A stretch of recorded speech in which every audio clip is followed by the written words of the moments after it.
Εν ειρήνη του Κυρίου δεηθόμεν. Kyrie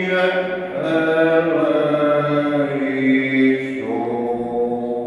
Υπέρ της άνωθεν ειρήνης και της σωτηρίας των ψυχών ημών του Κυρίου δεηθόμεν. Kyrie eleison. Υπέρ της ειρήνης του σύμπαντος κόσμου, ευσταθίας των Αγίων του Θεού Εκκλησιών και της των πάντων ενώσεως του Κυρίου δεηθόμεν. Kyrie eleison. Υπέρ του Αγίου οίκου τούτου και του μεταπίστεως ευλαβίας και φόβου Θεού ισιών των εν αυτών του Κυρίου δεηθόμεν. Kyrie eleison.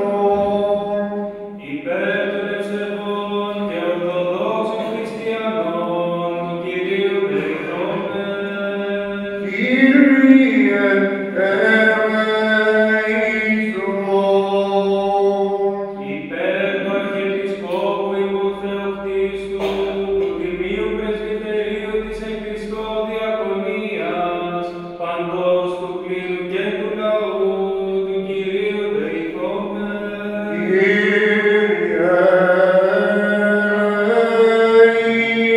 eleison.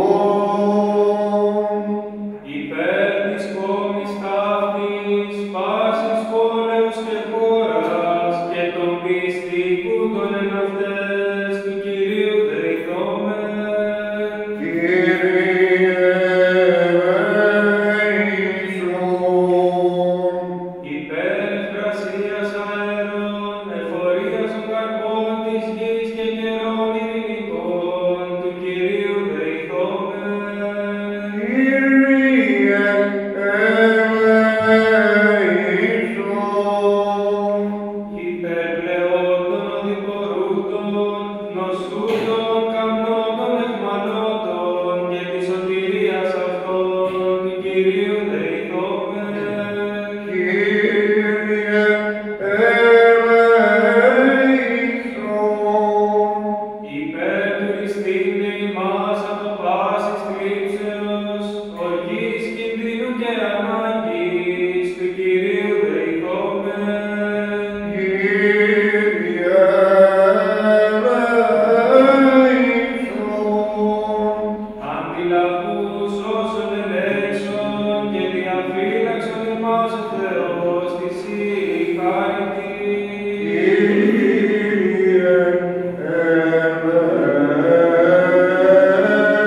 eleison.